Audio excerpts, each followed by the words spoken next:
Today I'm going to be talking about on and off breakups. And if you're in a situation right now where you have this on and off breakup, there's a good part about this and a not good part about it. And that's what we're going to talk about today. All right, man. If you're new to my channel, welcome. My name is Kane. I'm the Silver Bachelor. This channel is 100% dedicated to dating advice for older guys. And if you haven't subscribed, hit that subscribe button and the notification button because I'm dropping a video every day. All right, on and off breakups. So I'm going to share two stories with you. One story that happened to me and another story from a work colleague. So one time I'm at this work conference and we're having some beers at the end of the day and we're talking about relationships and things like that because one of my colleagues finds out that I have this YouTube channel on dating advice, right? So I asked him, what's his situation like? And he said, oh, I have a great marriage. And I looked at him and was like, oh, fantastic. Well, you know what? That's rare. He's like, yeah, we've been married 8 years. That's awesome. And so I started to want to peel the onion back and go, well, what would you say are some of the reasons why it's awesome? So then he says, well, we had a very rocky beginning. We had an on-off breakups. And he said he was the one constantly pulling away because she would not get in line. Were his words. So I asked him, well, what do you mean? And he's like, well, she was using sex as a weapon. She was weaponizing sex against me. And she would periodically, I'm not in the mood, I don't want to have sex, and there was no real reason for it. And he's like, I respect a woman's right to choice, but I also have a choice to be with her or not. So he said that became a real problem, and I kept pulling away and basically breaking up with her because I'm like, you know what, don't be denying me sex. I'm a nice guy, I treat you well, and you're just playing fucking games. That's what he's telling me. So he said,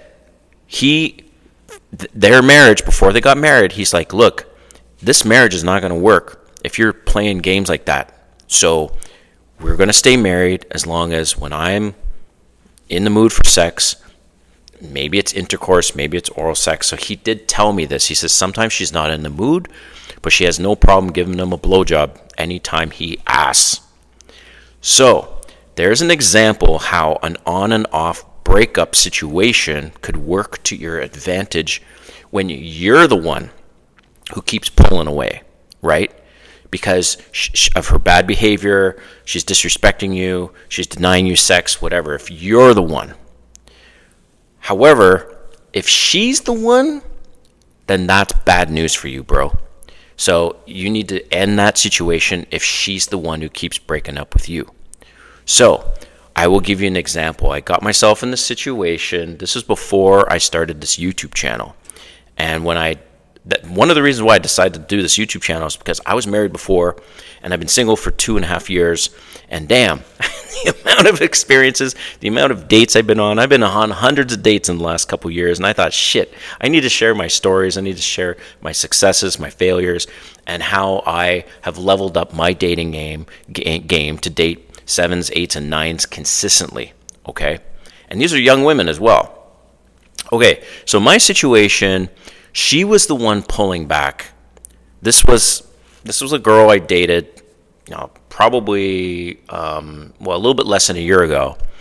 And I should have taken that at the time of, okay, fine, pull back, break up, bye, right? But I didn't beg her to stay, but I tried to work things out with her, and it just was a disaster. So that's what I want to leave you guys with, is that if you are the one pulling back and basically breaking up, that's a good thing. But if she's the one doing it, that's a bad thing. And you always want her to be chasing you for approval, for validation, and she needs to realize, wait a minute, this guy's going to fucking walk if I don't, bring my best foot forward. Because I will leave you guys with this. Us guys bring way more to the table than women. Just remember this. What do women bring to the table? other than sex and children? Right? They're not protecting you. They're not paying most of the bills. They're not providing you with mentorship. And just one last thing, guys. Look around you. Like, look in the background. I live in this building. This is a real background, by the way. Men have built everything in the world. We run all the infrastructure. We run farms. All the processing of food are men. All the people doing construction are men. All the heavy equipment operators are men. Emergency services, army, on and on and on and on. Did you know that only 5% of women, 5% of cold water, like fishermen, like those boats that fish for crab, like deep sea fishing, only 5% of the crew is women. Only 5% of firefighters are women.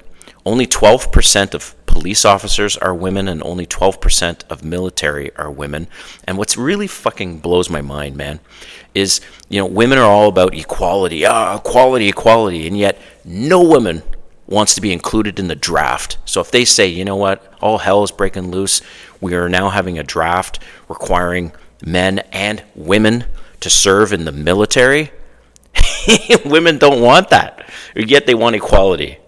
It's like just the same thing with, like, who pays for the first date, like going Dutch on the first date or going 50-50 on the first date. Women don't want that. So it's like they say one thing but they mean another one, and at the end of the day, guys, men bring way more to the table.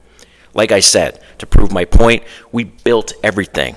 We run the infrastructure. We run everything in this world, okay? So we bring way more to the table. So just remember that she needs to win you over.